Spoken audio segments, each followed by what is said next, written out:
বিগত আমলে আপনি কোনো জুলুম অবিচারের শিকার হয়েছেন কিনা এই বিষয়ে আপনার অভিজ্ঞতা জানতে চাই।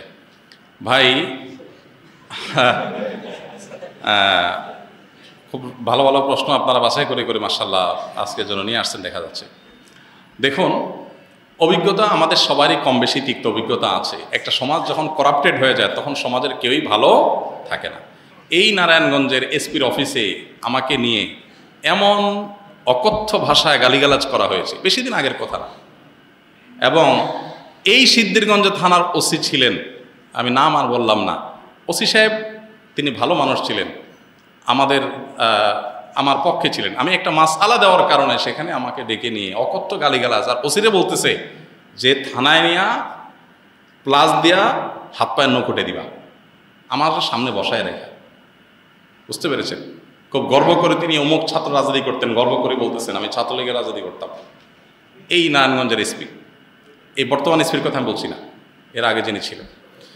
তো এটা আমাকে বসায় নিয়ে থ্রেট দেওয়া মাসআলা, আমি ওনাকে বললাম মাসআলা, আমার মাসআলা বলার ক্ষেত্রে কথা বলার অধিকার থাকবে আলেমদের। আপনি পুলিশ হিসেবে আপনি তো বলতে পারেন না মাসআলা আমি কোনটা বলবো কোনটা বলবো না, কোনটা সঠিক কোনটা বেঠিক, এটা তো আপনার বলার বিষয় না, তো আলেমরা বলতে পারে।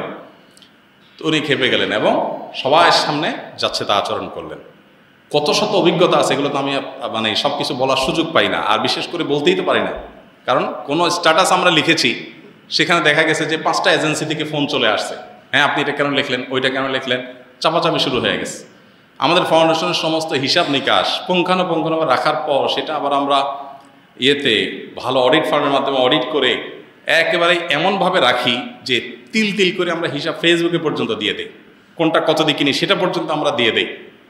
এত কিছুর পরও দেখা গেল যে আমাদেরকে বিভিন্নভাবে নাজেহাল করার চেষ্টা করা হতো কোনো লোক। আলহামদুলিল্লাহ এর মধ্যেও প্রশাসনের উপরস্থ কিছু কিছু মানুষ পরেশান করলেও নিচু পর্যায়ের বা মাঝারি বা কোনো উপরস্থ কর্মকর্তাদের সহযোগিতাও ছিল। তাদের সহায়তা না থাকলে এতদূর আমরা আসতে পারতাম না। কিন্তু একটা বড় অংশ আমাদেরকে দৌড়ের উপর রাখতো। ইস্তেসকার নামাজের ঘোষণা দিছি, আমার বাসার নিচে দেখি যে বিভিন্ন গোয়েন্দা সংস্থার গাড়ি বোঝাই করা, মানসিকভাবে পেরেশানি। বাবা ইস্তেসকার নামাজ পড়বো, একটা নিরীহ একটা ইবাদত, আল্লাহর কাছে দোয়া করবো দেশের ভালোর জন্য। সেখানে দেখা গেল যে আমি বাসার থেকে বের হইতে না হইতে দেখি যে মানে একেবারে চারপাশে ঘিরে ধরছে, সোজা কথা। মানসিক চাপ যেটাকে বলে সেটা দিয়ে রাখা, কত কাহিনী এবং কত ঘটনা যে ঘটেছে সেটা তো বলার। জোর করে সরকারি বিভিন্ন অনুষ্ঠানে নেওয়ার জন্য একবার একজন এডিশনাল এসপি, তার নামটা আমার মোবাইলে সেভ করা আছে, আমি নাম আর বললাম না, উনি ফোন দিয়ে বলতেছেন যে আমি অমুক। তো আমি বললাম হ্যাঁ বলেন। তো উনি বলতেছিলেন যে আমাকে সব হুজুররা কিন্তু চিনে, খুব নেগেটিভভাবে বলতেছেন, মানে হুজুরদের সব সাইজ করি আমি, আমার নাম সব হুজুরদের মুখস্থ, আপনার সাথে আমার প্রথম কথা হচ্ছে। এটা হলো শুরুতেই কথা না। এরপর কি হয়েছে বলা যায় একটা অনুষ্ঠানে যাইতে হবে আপনাকে, সেখানে অমুক থাকবে, রাষ্ট্রের সবচেয়ে বড় বড় পর্যায়ের লোক তারা থাকবেন, আপনাকে যেতে হবে। কি হয়েছে সেখানে আপনাকে একটা বক্তব্য দিতে হবে। তো আমি বুঝছি যে আমাকে একটা প্ল্যান ওয়াইজ আমাকে দিয়ে একটা জিনিস করানো হবে। আমি বিভিন্নভাবে অপারগতা প্রকাশ করলাম, বলে যে রাষ্ট্রের প্রয়োজন আপনি অস্বীকার করতেছেন। হ্যাঁ আমি আমার রাইট আছে, রাষ্ট্র চাইলে আমার সেখানে বাধ্য করতে পারে না, আমি সাধারণ নাগরিক। যাই হোক, পরে শেষ পর্যন্ত আমার সেখানে যাওয়া লাগে না আলহামদুলিল্লাহ।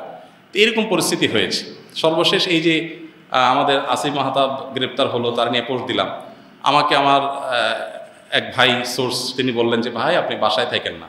তো রাতে, এই কয়দিনের আগের কথা, রাতে যায় আরেক বাসায় যায় শুইতাম, এই কয়দিন আগের কথা। আগের বাসায় গিয়ে পালায় থাকতাম। একদিন আসরের পরে বাসার সামনে মোটরসাইকেলে 2টা লোক আসছে। আমার বাসা এমন এক জায়গায় আশেপাশে কোনো মানুষজন নাই, এখানে কেউ রিক্সাও চলে না, কোনো সাধারণ গাড়ি দিয়ে নিজস্ব গাড়ি ছাড়া যাওয়ার সুযোগ নেই। এরকম একটা জায়গায় থাকি আমি, সব মরুভূমি, আশেপাশে ঘাস, মানুষজন নাই। সেখানে কোনো মানুষ আসা তো স্বাভাবিক না। 2জন মানুষ আসরের আগ থেকে এসে অপেক্ষা করলো। তারা মনে করেন এত লম্বা সময় আসে, নিশ্চয়ই ওয়াশরুমে গেছে লম্বা সময় ধরে। মাগরিবের নামাজ পড়লাম, ওযু ছাড়াই নামাজ পড়লো আমাদের সাথে। ওখানে যে জামাত হয় এটা জানার কথা না, আমার বাসার নিচে গ্যারেজে ছোট্ট করে একটা রুমে আমরা জামাতে নামাজ পড়ি। যাই হোক, এরপরে যাওয়ার সময় আমাদের একজনকে জিজ্ঞেস করলো অমুককে তমুককে, নাম জিজ্ঞেস করলো, তখন আমরা বুঝলাম যে এটা সংস্থার লোক। তো এইভাবে দৌড়ের উপরে এদেশের সবাই কম বেশি ছিল, নানাভাবে ছিল। আমার নামে ফাইল তৈরি করা হয়েছে, এমন ফাইল হয়েছে যে আমাদেরকে অনেকে বলতো যে আপনার ফাইল এমন মোটা হয়েছে যে কোনো মুহূর্তে আপনাকে ধরবে। মানে আন্দোলন যদি না হইতো, সফল যদি না হইতো, তো হয়তো এরপরে আমাদেরকে আয়নাঘরে যাওয়া লাগতো। বুঝে আসছে কথা? তো এরকম একটা পরিস্থিতি এই দেশে তৈরি হয়েছে যে আসলে আমরা কেউ যে খুব ভালো ছিলাম বা ভালো থাকতে পারি সে সুযোগ কারোরই নাই।